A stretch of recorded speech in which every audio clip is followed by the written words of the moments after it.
Please eat. This was mine. But I'm already full. Maya said it gently, setting the warm plate of meatloaf and mashed potatoes in front of the elderly couple huddled in the corner booth. Her stomach twisted painfully, but her face showed only kindness. The words were soft, almost apologetic, spoken with the kind of grace that only comes from long practice in hiding one's own hunger. She had saved all day for that meal. The discounted staff plate. Her only real food since yesterday. But when she saw the couple frail, huddled together in the back booth of Betty's diner, their eyes scanning the menu without ordering, her hunger fell to second place. The woman looked up in disbelief. Her eyes, clouded by years and pain, widened. Oh no, sweet girl. That ain't ours. It is now. Maya smiled faintly. On the house. It was a lie, of course. The manager hadn't approved anything, and if he found out she'd given away food again, but Maya didn't care. She'd seen enough in her 29 years to know that some people didn't need charity, they needed dignity. She turned away before they could thank her and walked quickly behind the counter, hoping no one had noticed. She turned quickly, before they could argue or offer thanks, before they could see the way her jaw clenched against the pain of an empty stomach. The door to the kitchen slammed open. Don Larson's voice boomed across the half-empty diner. Maya, me. The sudden roar turned every head in the diner. Forks paused mid-air. Conversations died. Even the jukebox skipped a beat. Don Larson, the manager, stormed out from the kitchen with his sleeves rolled up and his face red as a boiled ham. He stopped beside the couple's booth, eyes blazing. What the hell do you think you're doing? Maya froze but didn't flinch. She kept her back straight and eyes down. That was my meal, sir, she said quietly. They looked hungry. No, you thought? Don spat the words like venom. You thought you had the right to give away food that I paid for? That I approved? Who the hell do you think you are? I'm sorry. I didn't mean. Before she could finish, Don marched forward and grabbed her by the arm. In one violent jerk, he yanked her away from the counter and shoved her backward. Her hip struck the corner of a table with a sickening thud. Plates rattled. A glass of water spilled. Maya let out a sharp gasp and stumbled to the floor, one hand gripping the bruise blooming on her side. The diner erupted in murmurs. A few gasps. A woman covered her mouth. A man in the back stood halfway, unsure whether to interfere.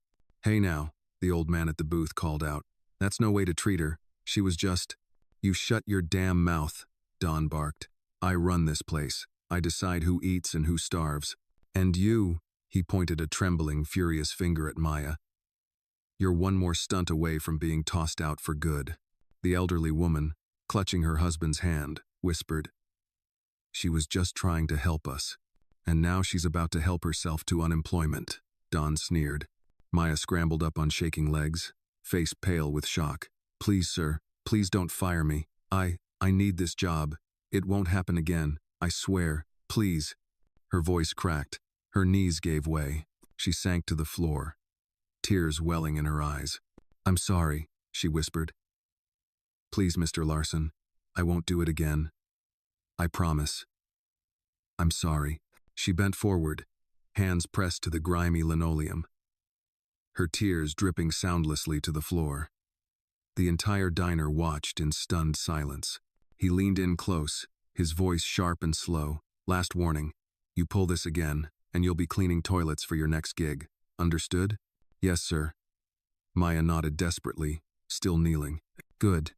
With that, Don turned and walked back into the kitchen, slamming the door so hard the frame shook. The room remained still.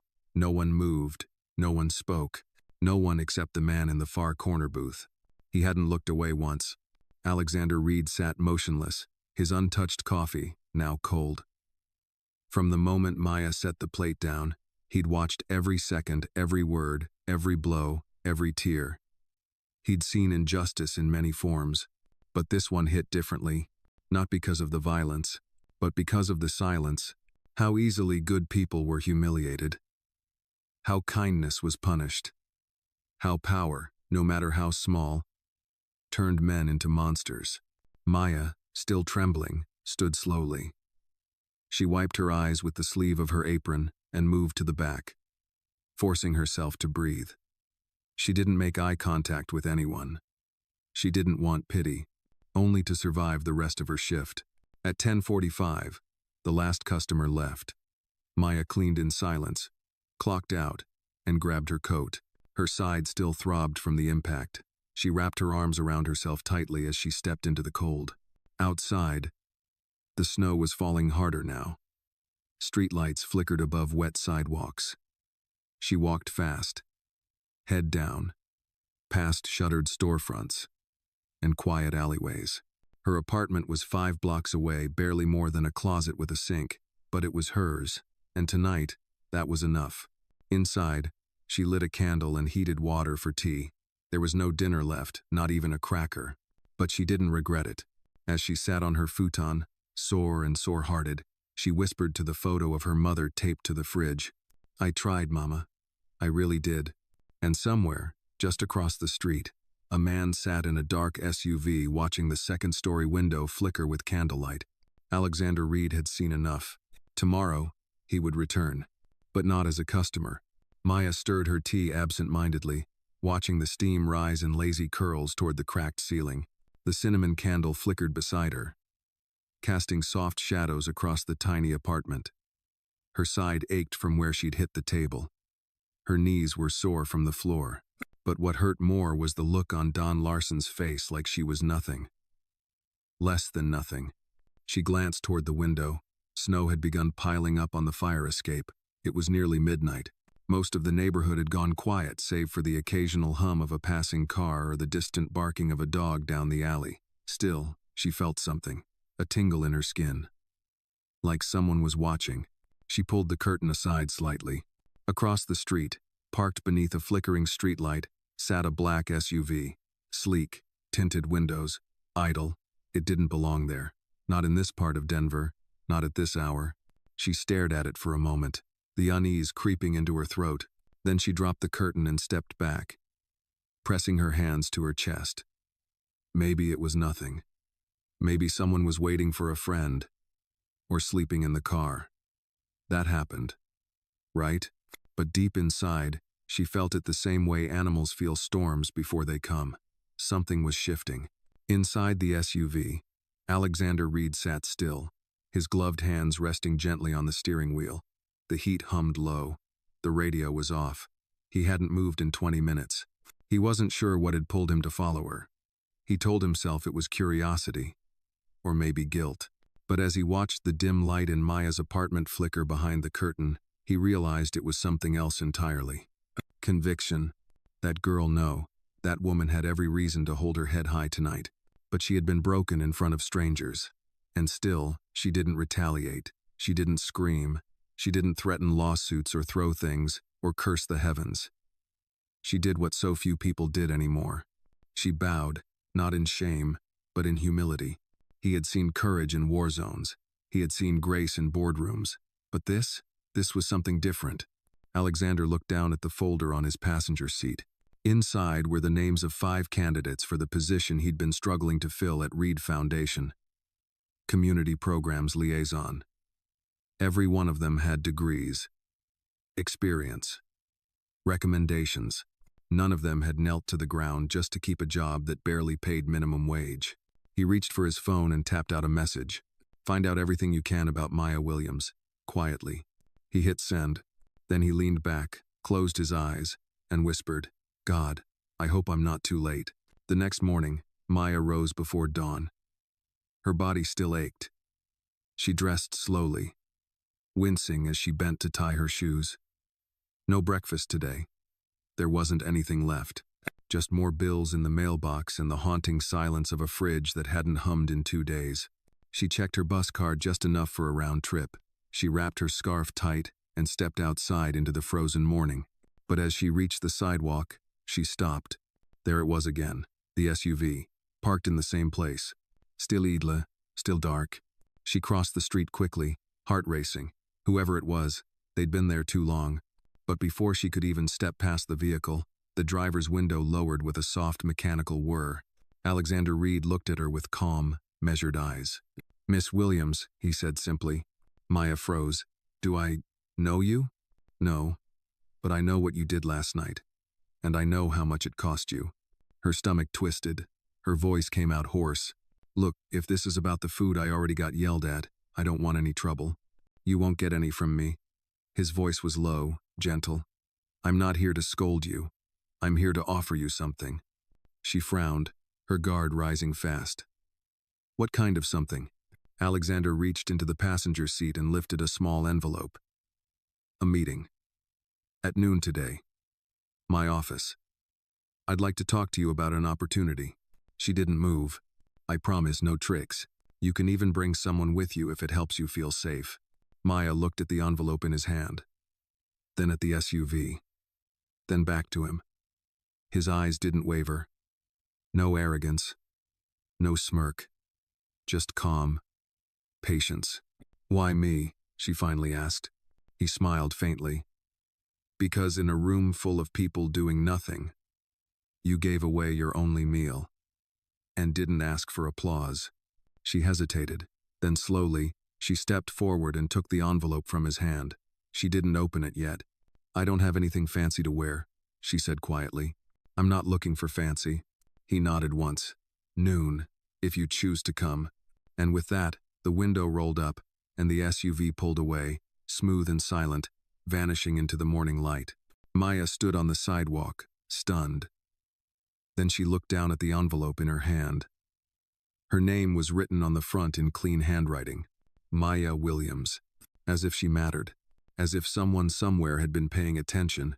She clutched it to her chest and whispered, Mama, what if this changes everything? She didn't know yet. But she was about to find out. If you connected with Maya's story, if her strength and quiet courage moved you, please hit the like button. And leave a comment telling us where you're watching from. You never know.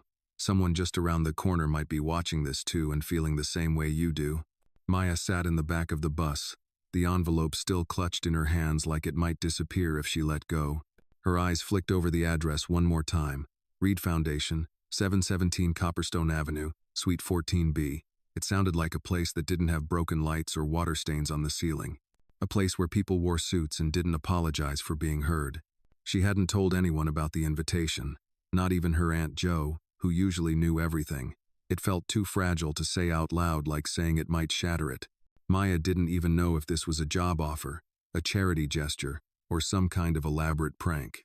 But something about the man's voice that morning, the quiet respect in it, made her believe, if only a little, that this was real. The bus pulled up in front of a tall glass building trimmed in white marble and navy blue banners with the words, Reed Foundation, Community First, Justice Always. Maya stepped off, her cheap flats clicking softly against the sidewalk. The security guard in the lobby gave her a strange look as she entered. She didn't exactly look like the foundation's typical visitor, but he didn't stop her. She gave her name at the front desk and was escorted to the elevator by a young woman in a green blazer. As the elevator rose, Maya's hands began to sweat. She wiped them on her skirt and glanced at her reflection in the mirrored panel. Her hair was pulled back in a simple bun. Her coat was the same tattered one she always wore. She looked small, like a kid on career day. When the elevator opened, a soft voice greeted her. Miss Williams? She turned to find a woman about her age, tall, elegant, polished. She wore a gray suit and smiled warmly. My name is Elise. Mr. Reed is expecting you. Maya followed her down a quiet hallway lined with framed photographs of food drives, literacy programs, and community events. She saw faces young and old, black and white, smiling over boxes of donated supplies or hugging volunteers. At the end of the hall, Elise opened a dark wooden door. Go right in. He's waiting. No. Maya hesitated, then stepped through. Alexander Reed sat behind a large walnut desk, his sleeves rolled up and reading glasses perched on the bridge of his nose. Papers were spread out in front of him, but he stood the moment she entered. Miss Williams, he said, gesturing to a chair across from him. Thank you for coming. Still not sure if I should have, she replied cautiously as she, Saturday. He smiled gently. That's fair. You've got every reason to be wary. Dawn, he studied her for a moment, not with judgment, but curiosity. I watched what happened last night, he said finally, and I've been thinking about it ever since. Maya shifted uncomfortably. I don't want to get anyone in trouble. This isn't about them. This is about you. He folded his hands. I run a foundation. We support programs for underserved communities, mentor youth, offer job training, sponsor local shelters. And we've been searching for someone local who understands dignity. Not theory, not spreadsheets, but the real thing. How to treat people when nobody's watching. What it means to help without needing credit. Maya blinked. You think that's me? I think you're one of the few people I've seen who lives it, and that's rare. She looked down at her lap. Her hands were shaking again, just like they had the night before. I've never worked at a foundation. I don't even have a degree. I'm not looking for a degree. I'm looking for heart, for wisdom that can't be taught. He paused. I want to offer you a role. It won't be easy, but it will matter. Maya stared at him. Doing what? You'd be working as a community programs liaison. You'd visit neighborhoods, talk to people, listen. Help us design initiatives that actually serve them, not just look good on paper. She blinked. You want me to tell you what to do with your money? I want you to help us use it better. Zoo. For a moment, the room was silent. Maya tried to imagine herself here, sitting in meetings, offering opinions, walking into buildings where her name was on a badge instead of written on a napkin. It felt impossible. Why me? She whispered. Because when you had nothing, Alexander said softly, you still gave. Maya's throat tightened. Tears pricked at the corners of her eyes. I'm not sure I belong here, she admitted. He nodded. That's exactly why you do. Me. He stood and walked to a side table, pouring her a glass of water. When he handed it to her, his fingers brushed hers. You don't have to answer now. Take the day. Think it over. And if you decide yes, we'll start with one small step. She looked up at him. What's that? Lunch, he said. My treat this time. For the first time all day, she smiled. And for the first time in a long time, she believed maybe, just maybe her life was about to change. Maya stood on the sidewalk outside the Reed Foundation building, her coat pulled tight against the cold. Snow was beginning to melt into gray puddles along the curb, but her feet stayed rooted to the spot. The invitation she'd just received felt heavier than it should. A real job. A chance to matter. But also, a life she didn't recognize. A world she didn't belong to. Not yet. Her phone buzzed in her coat pocket. It was Aunt Jo, texting to check if she was still planning to come by and help with the groceries. Maya stared at the screen. She typed back, can't today. Something's happening. She didn't know how to explain what something meant. Not yet. A sleek, black car pulled up beside her. Not the SUV from this morning, but a town car with tinted windows and a professional driver in a charcoal suit. The window rolled down slowly, and Alexander Reed leaned slightly toward her from the back seat. Still with me, Miss Williams? She blinked, startled. You sent a car? He gave a small smile. Lunch invitation still stands. Maya hesitated only a second before she climbed in. The car smelled of leather and clean linen. She sat straight, trying to smooth the wrinkles in her coat, suddenly all too aware of the scuffed edges of her shoes. Alexander didn't seem to notice or care. There's a place just a few minutes from here. Quiet. Not formal. She nodded, still cautious. As the car pulled into traffic, he turned slightly toward her. I don't want you to feel like this is a test. It kind of feels like one, she admitted, voice small. He nodded, thoughtful. That's fair. But there's no right answer today. Just lunch. The car stopped in front of a charming bistro tucked between two tall office buildings. The sign read, The Elm Table in soft gold letters. It wasn't a place Maya had ever dared to enter, not because she wasn't allowed, but because people like her didn't. It was the kind of place you passed by with your head down. Inside, the restaurant was warm, filled with natural wood and soft music. No one wore uniforms, yet everyone looked polished. The hostess greeted them by name and led them to a table near the window. As they sat, Alexander caught the waiter's attention.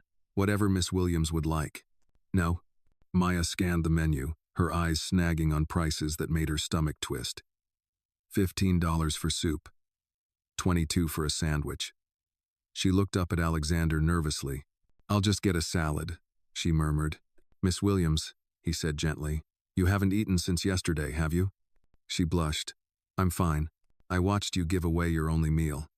Let someone return the gesture. She looked at the menu again and finally chose the roast chicken with vegetables. It felt like a risk, even now. Once the waiter left, there was a pause. Then Alexander leaned forward, elbows gently resting on the table. I know I'm throwing a lot at you.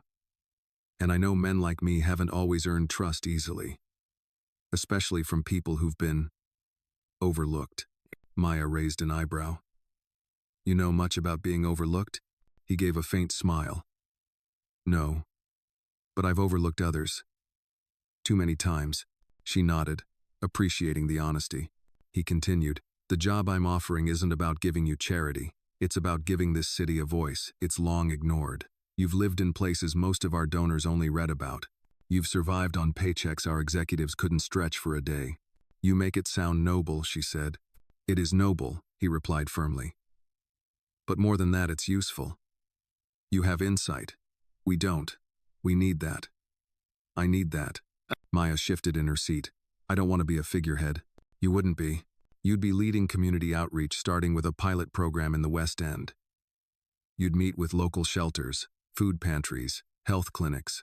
You'd be the one designing the model, not just delivering the message. She stared at him, blinking. You're serious. As a heart attack, he said with a chuckle. The food arrived, and Maya's stomach growled audibly. She flushed red. But Alexander just smiled and began cutting into his own meal. For a while, they ate in silence.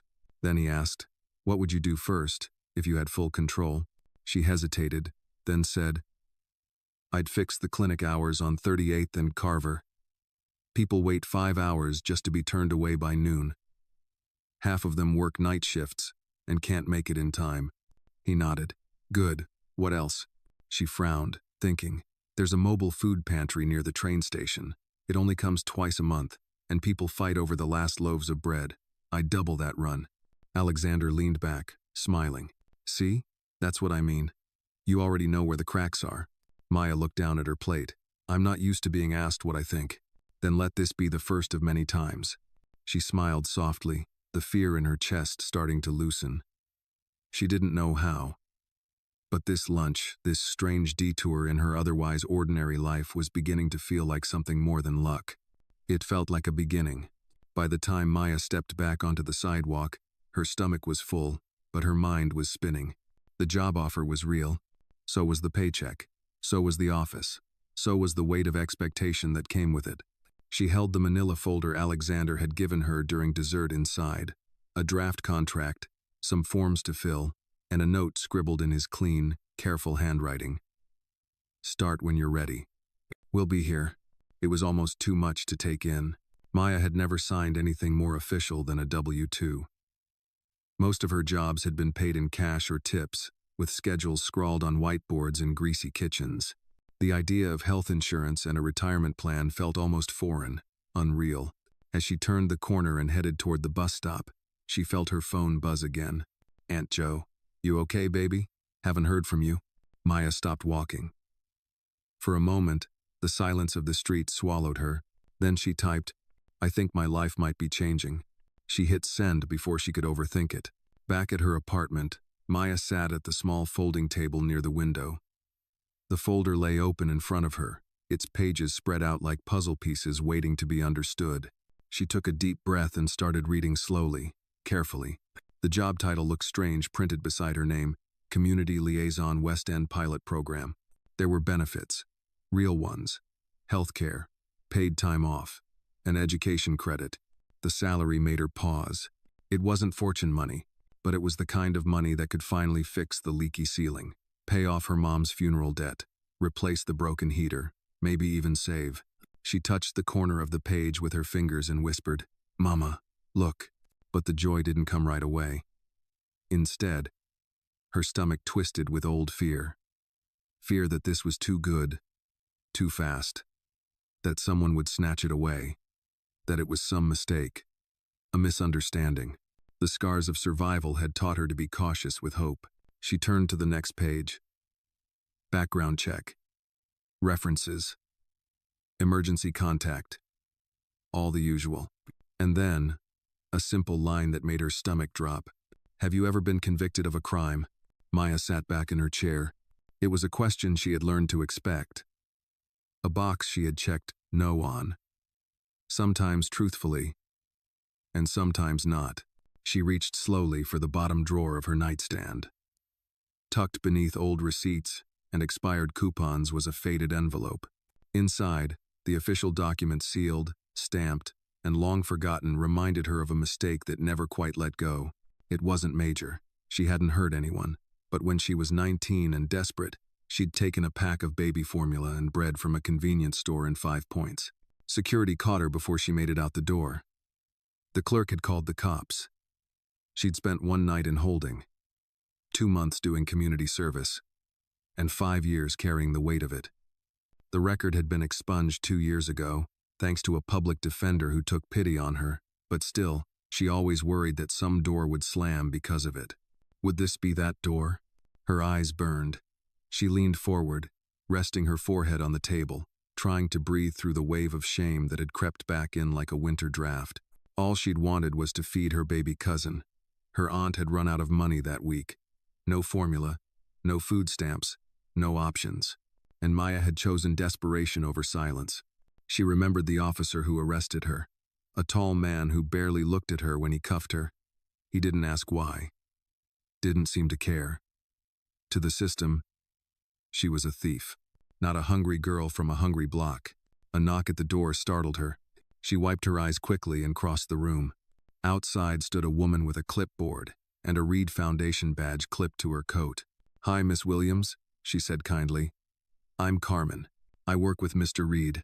Maya blinked. "Is something wrong?" "No, not at all. I'm just here to help you get everything finalized, walk you through the paperwork, answer any questions." Maya hesitated. "Right now? If you're okay with it."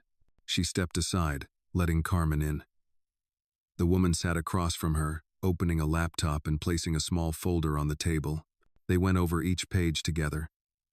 Carmen explained everything clearly, no legal jargon, no pressure. Then they reached the background check. Maya's voice dropped. "About this part." Carmen looked up gently. "Yes? There's something from a long time ago.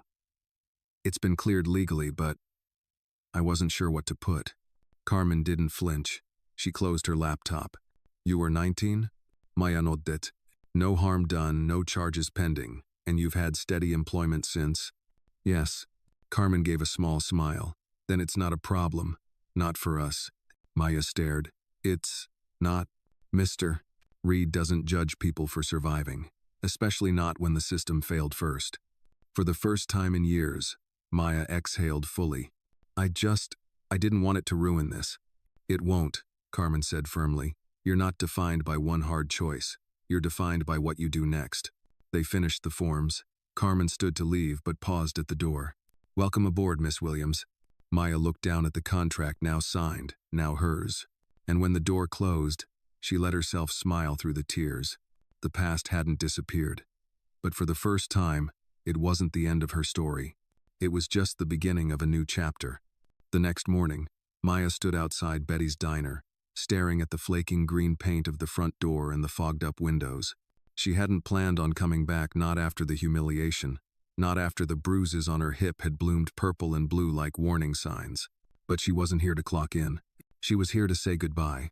She tugged her coat tighter, one hand in her pocket curled around the badge she'd received from the Reed Foundation that morning, plastic, clipped to a thin blue lanyard. It had her name, a title, and something far more precious than a paycheck. Proof that she belonged somewhere.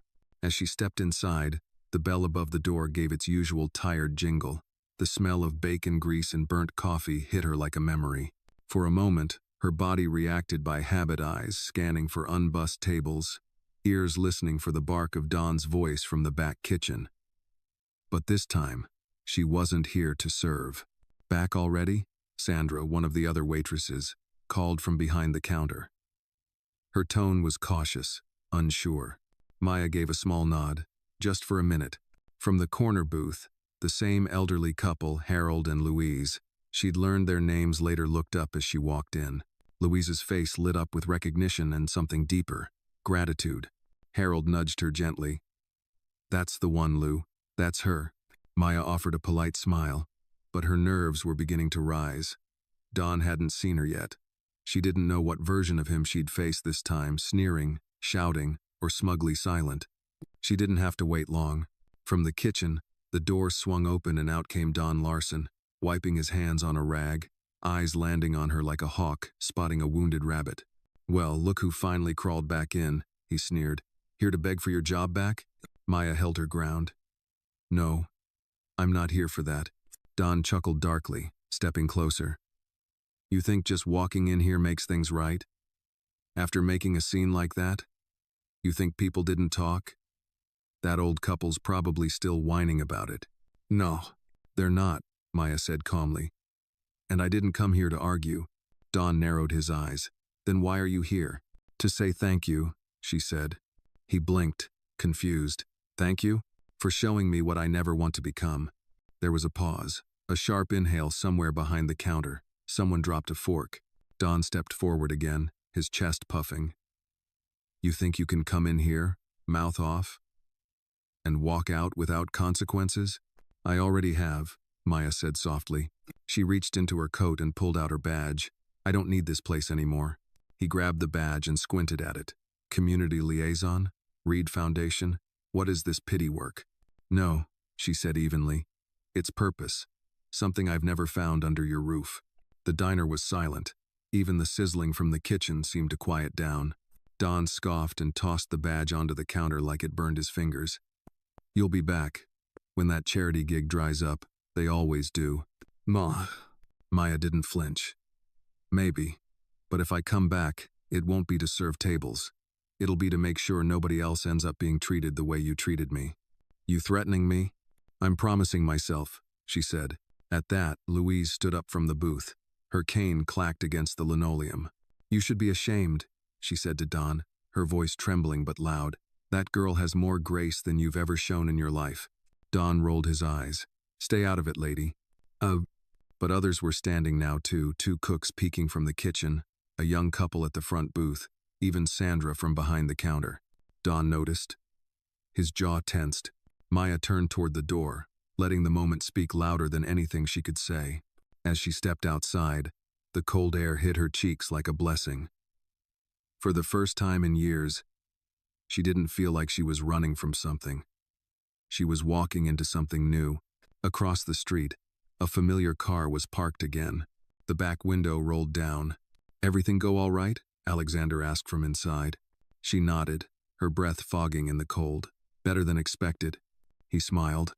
"Ready for your first visit? The shelter director's waiting." Maya opened the car door and climbed in. "I was born ready." As they pulled away from the diner, Maya looked back one last time. The neon sign buzzed faintly in the snowy haze. The place looked smaller now, less like a cage, more like a closed chapter. And in the rearview mirror, Don Larson stood frozen behind the glass, watching her leave. For good. The shelter smelled like old books, floor cleaner, and too many stories bottled up in too little space. Maya stepped through the front doors of Hope Haven, clutching her notebook tightly, her foundation badge clipped proudly to her coat. It had once been a high school gym, long since abandoned, now repurposed as a temporary shelter. The basketball lines still faded across the dusty floor. Rows of cots stretched along the walls, spaced with dignity but not comfort. At the far end, a few folding chairs circled a low table with a cracked chessboard. The hum of the ancient heating unit rattled through the vents like an exhausted sigh. "Miss Williams?" A woman emerged from an office just past the entrance. She was in her mid-60s, black, hair pulled back into a tight bun, glasses hanging on a red beaded chain. "I'm Loretta Carter, Director Hira." Maya extended her hand. "It's good to meet you, Miss Carter. Thank you for making time." Loretta shook her hand firmly, then motioned toward the back. "Let's talk somewhere with chairs that don't squeak." They passed through the main floor, and Maya glanced around, observing quietly. A young woman tried to feed a toddler from a styrofoam bowl. Two veterans played cards with hands scarred and worn. A teenage boy sat with earbuds in, hoodie pulled over his head, tapping his knee in nervous rhythm. The shelter wasn't full, but it was close. In the back office, Loretta poured them both coffee strong and slightly burnt and gestured to two plastic chairs. I heard about what you did, she said, settling in across from Maya. Maya tilted her head. At the diner? No, sweetheart, Loretta said with a small smile. At the table where you still showed grace after being humiliated. Word gets around, especially in our community. Maya flushed, unsure how to respond. Loretta waved it off. I've been running this place for 22 years. I've seen programs come and go. People come with clipboards, take pictures for donors, and vanish. They promise change, but don't ask questions. I want to ask questions, Maya said, the ones that matter. Loretta took a sip of her coffee, eyes studying her. All right then, let's talk. For the next 2 hours, Maya listened more than she spoke. Loretta explained the biggest challenges: inconsistent food delivery, understaffed medical volunteers, no nighttime security. The shelter had enough funding to scrape by, but not enough to grow. And the city's budget review board hadn't returned calls in weeks. But the biggest problem, Loretta said finally, is trust. These folks don't believe help lasts. They've been disappointed too many times. Maya nodded slowly. Then we start with consistency. Meaning? Meaning I'll be back. Same day. Same time. Every week. Whether I have good news or not. Loretta gave a low chuckle. You're serious.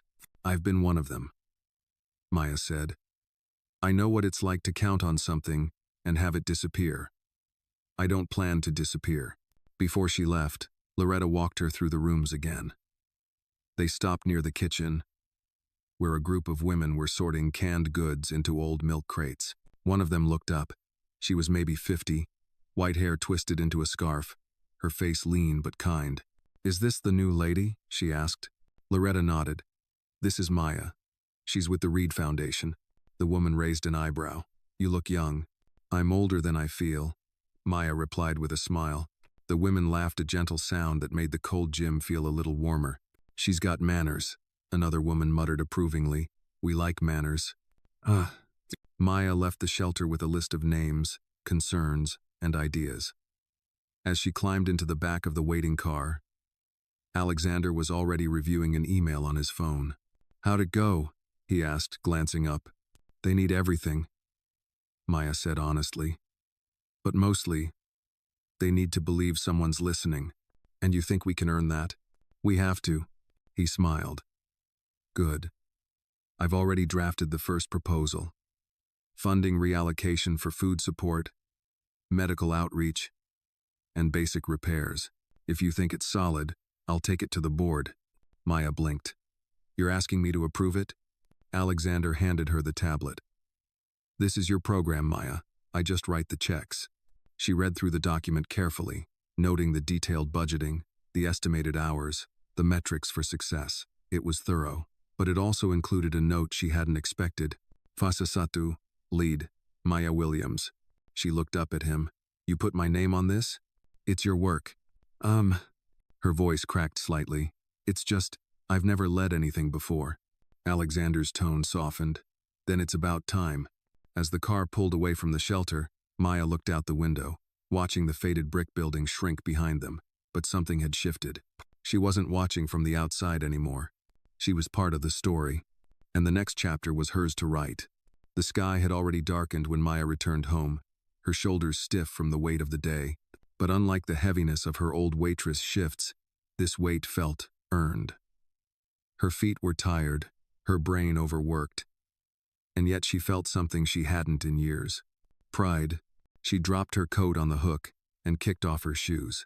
The tiny apartment was quiet, except for the hum of the radiator fighting the chill in the walls. She turned on the lamp, its soft glow catching on the badge still clipped to her shirt. She smiled, almost shyly, and set it down gently on the table like it was glass. Then came the knock. 3 soft raps, too careful to be a neighbor, too hesitant to be Aunt Jo. Maya frowned. She wasn't expecting anyone. She peeked through the peephole. Her breath caught. Harold and Louise, the elderly couple from Betty's diner, stood on the landing, bundled in their worn coats, holding a foil-covered tray between them. Maya opened the door quickly. Harold, Miss Louise? Louise smiled, her voice gravelly but sweet. We didn't want to impose, child. but we asked around and someone told us you lived here. Harold held up the tray. It ain't much. Chicken pot pie. The crust's a little overdone, but Louise always says it tastes better that way. Maya blinked back tears. You didn't have to. We know, Louise said. That's why we did. Maya stepped aside, ushering them in. She cleared a space on the table, setting down the tray carefully. The smell wafted out warm, buttery, and comforting in the deepest sense. You two should sit. Let me make some tea. We're not staying long, Harold said kindly. But we needed to come. We've been thinking about you since that night, Louise added. You didn't have to give us your food. You didn't owe us anything. I couldn't just sit and watch, Maya said quietly. That's what good people say, Harold replied. But most folks still sit anyway. Maya looked down, unsure how to respond. Louise reached into her bag and pulled out a small, folded envelope. We saw something today. She handed it to Maya. Inside was a clipped article from the Denver Herald's local section. The headline read, Reed Foundation launches community program led by local woman. And beneath it, a photo Maya, slightly blurred, standing beside Alexander in front of Hope Haven. They're talking about you now, Harold said, and not just in print. Maya's cheeks flushed. I didn't know anyone even noticed. Child, Louise said with a proud smile. They're not just noticing, they're watching. And for the first time in a long time, they're hopeful. The words hit Maya in the chest. Hope. Not for herself, but for a community. For neighbors.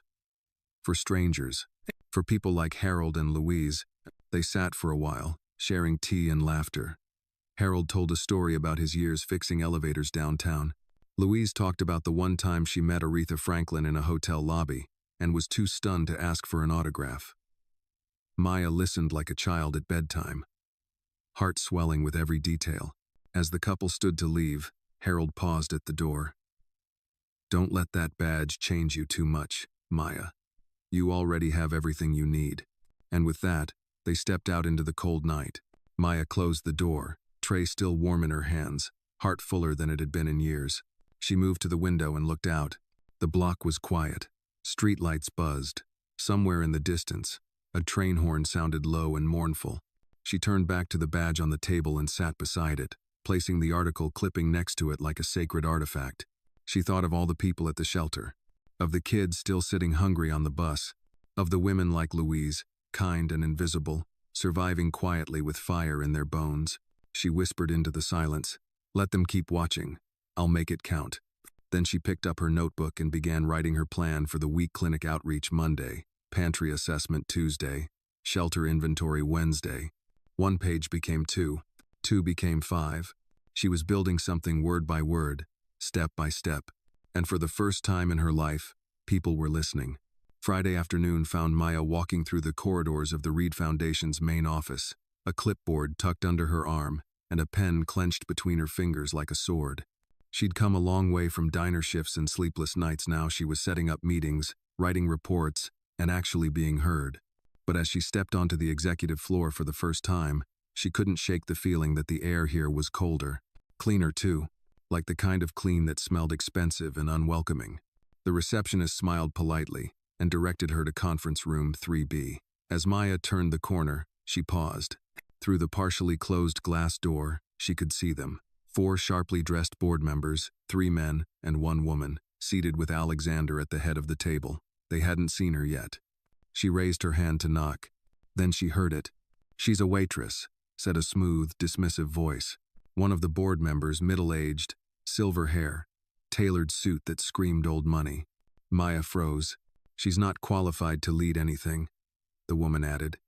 "She's a public relations risk. You saw the background check, didn't you?" Another chimed in, voice low and flat. "It's cute what you're trying to do, Alex. Community redemption, blah blah. But this could backfire. One news story and the whole thing unravels." Mager. Maya stood there, her hand hovering mid-air, her stomach sinking like a stone. Alexander's voice cut in calm, but firm. "She's not a risk. She's the reason this program is working. The community trusts her. She's lived what they've lived.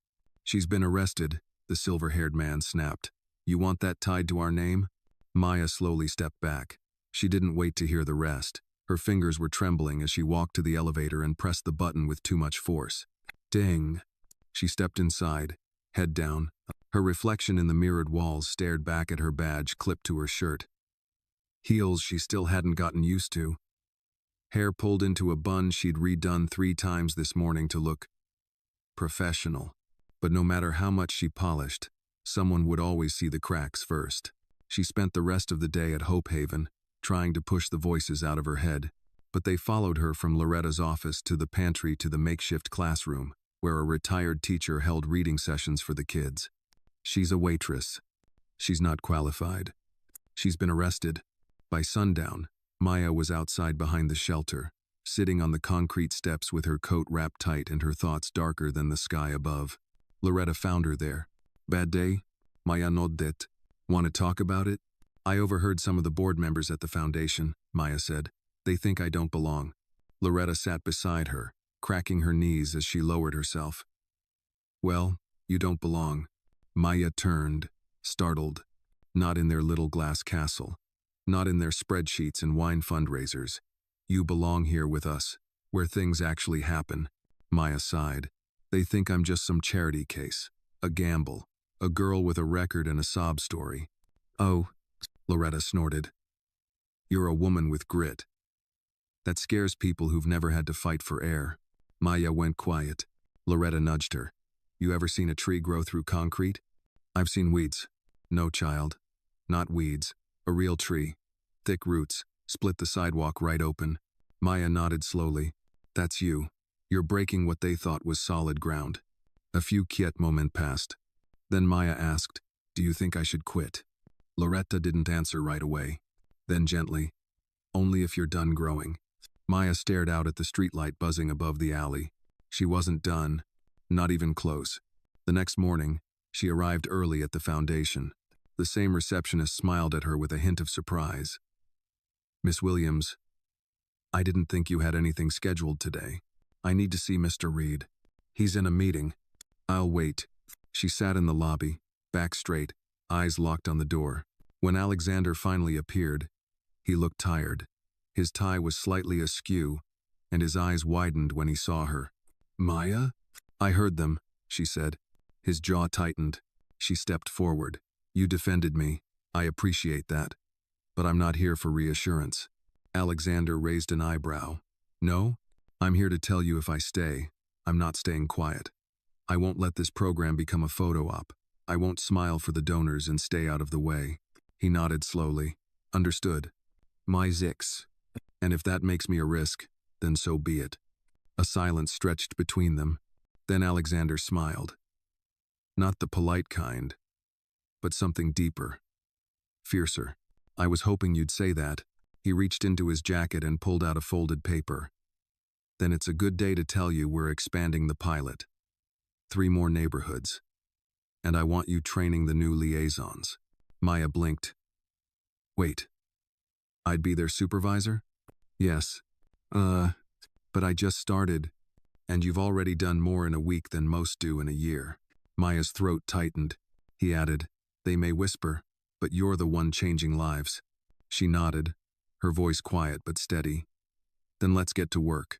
It started with a flicker, a small, accidental spark behind the old radiator at the east end of Hope Haven. The wiring had been faulty for years, patched with duct tape and prayers. No one noticed the smoke at first, not until the smell crept through the sleeping quarters and someone screamed. By the time Maya's phone rang, it was nearly midnight.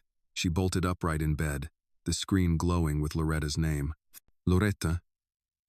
Maya rasped. We've got a fire, the director said, breathless. It's spreading fast. The fire trucks are on their way, but we need help now. Maya didn't waste a second. She was dressed and out the door in less than 3 minutes, coat half-buttoned, heart pounding. She didn't stop to think about the danger. She only thought of the faces. The mother with the toddler, the veteran in the back corner, the boy with the earbuds. They were her people now. When she arrived, the night sky pulsed red and orange. Flames curled out of the shelter's east wing like fingers reaching toward the clouds. Smoke billowed thick as sirens wailed in the distance. Maya pushed through the growing crowd, her lungs burning. Over here, Loretta shouted. Maya found her directing a chaotic group of residents, some coughing, some crying, others barefoot and shivering in the cold. Volunteers were moving them toward a nearby church that had opened its doors for temporary shelter. "We've got everyone out?" Maya asked, panting. "I think so, but the back corner Jason's bunk, I didn't see him outside." Maya didn't wait. "Maya!"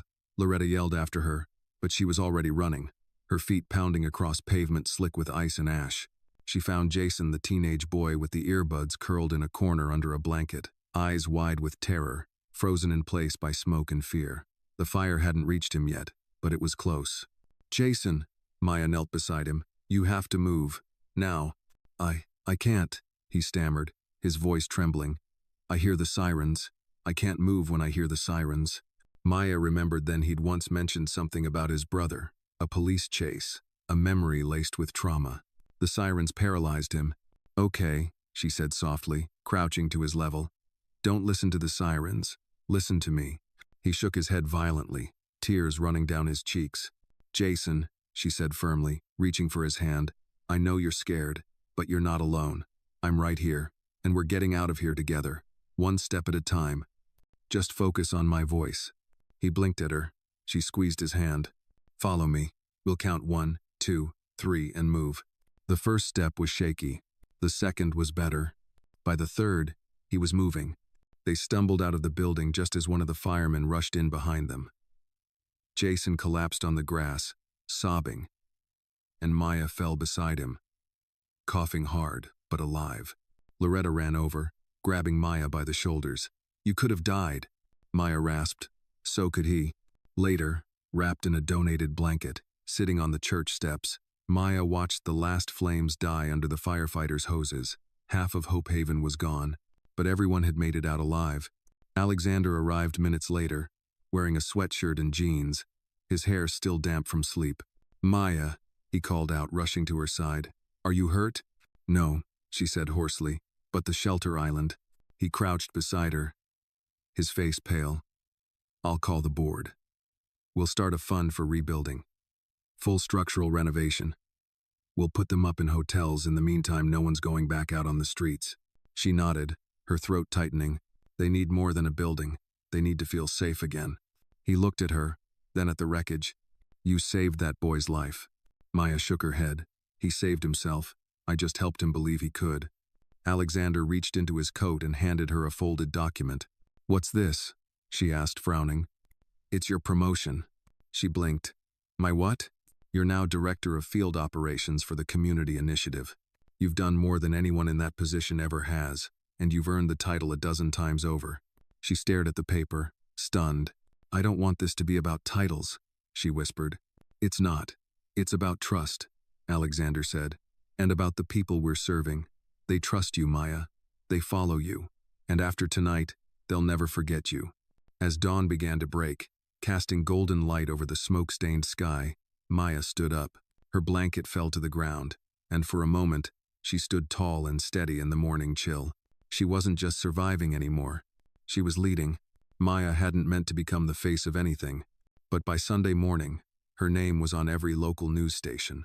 Her phone buzzed constantly, reporters requesting interviews, community leaders offering praise, old co-workers from Betty's diner texting messages that ranged from shock to admiring. She kept her head low, trying to avoid the wave, but it came anyway. Local hero rescues teen from fire. Former waitress turned advocate saves lives at Hope Haven. And most notably, Reed Foundation's newest leader is changing the game. It felt surreal, uncomfortable even. She wasn't trying to be a hero. She'd simply done what needed to be done. Still, when a CBS reporter managed to track her down outside the temporary shelter on 3rd and Delaney, Maya reluctantly stood before the camera with her hands tucked into her coat. "We've seen the footage, Miss Williams. You ran back into a burning building," the reporter said. "What were you thinking?" Maya hesitated. "That he mattered. That I couldn't live with myself if I just stood there. Lou, do you think that kind of dedication is what this community needs?" She looked straight into the lens. "No," she said softly. "It's what this community deserves." That night, the video went viral across local platforms and even caught the attention of a few national blogs. Maya barely had time to process it. Between coordinating hotel placements for the displaced residents, managing supply drop-offs, and checking in with social workers, she was running on caffeine and adrenaline. Still, the next morning, she made time for what mattered. She stood in front of the burned remains of Hope Haven, now surrounded by temporary fencing and yellow tape, and met with Jason and his mother. The boy didn't say much, just wrapped his arms around her tightly before stepping back, his chin trembling. "Thank you," his mother said, tearfully. "He won't talk about it, but he wrote about it, in his journal. He said you held his hand when he felt like disappearing." Maya swallowed the lump in her throat. "He's stronger than he knows." "Because someone believed in him," the mother whispered. But not everyone was impressed. Later that week, Maya was called to a special meeting with the Foundation's Oversight Committee. The boardroom was large, sterile, and cold. She sat at the far end of a long mahogany table, facing the same 4 board members she'd overheard weeks ago. They didn't smile. "Miss Williams," the silver-haired man began, his tone clipped. "We've been reviewing recent media coverage." Maya braced herself. "This sudden attention on your role has elevated expectations," he continued. "Some of our corporate donors have expressed concern." "Concern about what?" Maya asked carefully. "Liability," the woman on the right replied. "You're not trained in emergency rescue. Had that child died, the legal implications—" "But he didn't," Maya interrupted, her voice steady. "And if I'd waited for someone with proper training, he'd be gone." Another board member leaned forward. "We're not questioning your heart, Miss Williams. We're questioning the optics. Publicly, you're a hero. But privately, we need to ensure you understand boundaries." Maya's hands clenched under the table. "You gave me this role," she said. "You told me to lead.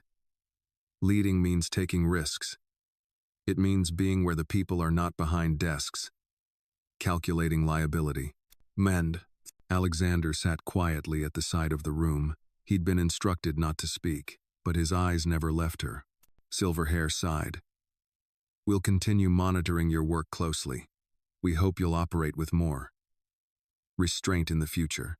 "I'm not here to restrain anything," Maya replied. "I'm here to rebuild what was lost. You want safer optics? Fix the system that puts children in flammable shelters to begin with." She stood. The room stayed silent. "I'll keep doing the work," she said. "If that's a problem, you know where to find me." When she left, her heart was pounding not with fear, but with fire.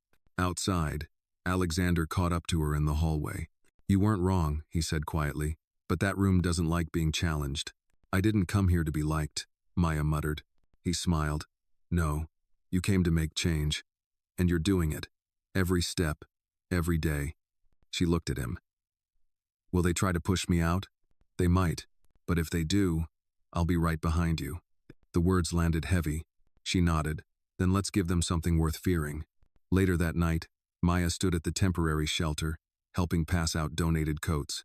A girl about 7 years old stepped forward, her hands bare, her cheeks red from the cold. Maya knelt, wrapping a scarf gently around the girl's neck. "Is this okay?" she asked. The girl nodded, then leaned in and whispered, "Are you the lady from the fire?" Maya smiled. "Yeah, I guess I am." "You're brave," the girl said. Maya looked around the crowded room at the volunteers, the residents, the hope. "No," she said softly, "I'm just one of you." The days after the fire were a whirlwind. Volunteers flooded in, donations poured from across the city, coats, canned food, even a few laptops from a local tech startup. Maya worked nonstop, coordinating schedules, vetting service providers, and checking on every displaced resident personally. But behind the momentum, a darker undercurrent stirred. It started subtly. An email accidentally forwarded to Maya that was never meant for her eyes. A short exchange between 2 board members. "She's drawing too much attention. Keep her busy. Let the press move on." Then came the late-night phone calls with no one on the other end. An anonymous online article questioned her qualifications, hinting at her criminal record from years ago. Someone sent a printed copy of the article to her apartment, underlined in red ink. She didn't tell anyone. Not yet. Instead, she focused harder. One morning, while sorting logistics at the Foundation's downtown branch office, Maya noticed something odd. Her ID badge no longer opened the internal planning suite. It had worked just days before. When she asked the front desk, they gave her a polite smile and said, "Access protocols were updated. You'll need to speak with IT." IT sent her to HR. HR said it was a board-level decision. Maya felt the cold crawl into her spine. "Something's happening," she told Alexander later that night. They met at a small Vietnamese diner near the shelter, a neutral place, quiet, familiar. Alexander looked up from his bowl of pho. "Tell me everything." She laid it all out: emails, badge blocks, the news piece about her record resurfacing. He listened carefully, face unreadable. "They want me to back off," she said. "They think if they pressure me quietly enough, I'll just slip away." "And will you?" he asked. She gave him a look. "You know me better than that." He nodded slowly. "I had a feeling they'd try something, but I underestimated how fast." "We're threatening their way of doing business, Maya. You're forcing them to look at the people they've ignored for years." "I don't want a war," she said. "But if it comes to that," he asked. She didn't hesitate. "Then I'll fight." Later that week, Maya got a call from Loretta at Hope Haven. Her voice was tight. "You need to come down here, now." Maya arrived in under 10 minutes. In the back office, Loretta handed her a letter. It was from the Department of Community Funding. A review had been launched into the Reed Foundation's partnership with Hope Haven. Rumors had been raised about misappropriation, inexperienced leadership, and operational risks. "They're trying to cut the grant," Loretta said. Maya read the letter twice, her hands shaking. "We just rebuilt the entire inventory system. We have full transparency. This is political." Loretta nodded grimly. "And it smells like sabotage." Maya paced the room, fury building in her chest. "They want me off the board, and they're willing to punish the people who need this shelter to do it. Then you need to hit back." "How?" Loretta reached for a folder and handed it to her. Inside were testimonials, handwritten letters from shelter residents, photos of the fire recovery, documentation of food deliveries, community feedback reports. "I've been keeping records," Loretta said. "I've seen this kind of thing before. They move in the shadows. You shine a light." Maya looked down at the papers, her throat tight. "Take it to the press," Loretta said. Maya hesitated. "They won't stop, Maya, unless you show them who really holds the power in this city. The people." That night, Maya typed the first draft of her op-ed. It wasn't flashy. It wasn't angry. It was a story. Her story. She wrote about the fire. The silence before the sirens. Jason's eyes in the smoke. Louise's chicken pot pie. Harold's hands shaking as he passed her a newspaper clipping. The way it felt to hand out blankets, and the way it still felt to walk into rooms where her voice wasn't wanted. She didn't name names, but she didn't hide either. By morning, the piece was live on the city's largest digital news outlet. The Cost of Silence. Why Community Work Can't Be a PR Game, by Maya Williams. It exploded. The community rallied. Local leaders, some who had never stepped foot in Hope Haven, shared the piece with public statements of support. Small businesses started grassroots donation drives. A councilwoman from District 6 asked to meet with Maya about expanding the initiative into her zone. And the board? They went quiet. For the first time, they were on the defensive. Alexander walked into her office 2 days later with a half smile. "Guess who just scheduled an emergency board meeting?" he said. "Let me guess, damage control?" Maya replied, without looking up from her stack of community grant applications. "Something like that. But there's more. They've asked you to attend, not as a guest." She looked up. "As a voting member," he said. Maya blinked. "Wait, they want me on the board? They've seen what you can do. Now they want to contain it." Maya leaned back in her chair, crossing her arms. "And what do you think I should do?" He smiled. "I think you should walk in, sit down, and remind them that power is earned, not appointed." She smirked. "I'll need a new blazer." "Already ordered one," he said. "Size 6 navy blue, no nonsense." She laughed deep and real. It had been days since she'd laughed like that, but under it, fire still burned. They had whispered behind her back. Now she was the one holding the microphone. The boardroom hadn't changed. Same sterile white walls, same intimidating table that seemed to stretch for miles, same leather chairs occupied by people who had always spoken in low tones and worn expensive watches like medals. But today, Maya Williams didn't feel small walking into that room. She wore the navy blue blazer Alexander had given her, paired with a charcoal gray blouse and slacks that made her feel grounded, not polished, not glamorous, but solid, real. As she stepped in, heads turned. A few board members gave polite, thin-lipped nods. Others looked down, pretending to read from their folders. Silver hair Richard Langston, the most vocal critic, didn't hide his disapproval. His eyes narrowed slightly as Maya took a seat, not at the end of the table, at the board seat with her name already printed on a placard. Maya Williams, Community Operations Director. The name sat there like a challenge. She folded her hands calmly in her lap, waiting. Alexander entered moments later, giving her a quiet nod before taking his place as chair. He cleared his throat and began. Thank you all for attending this emergency session.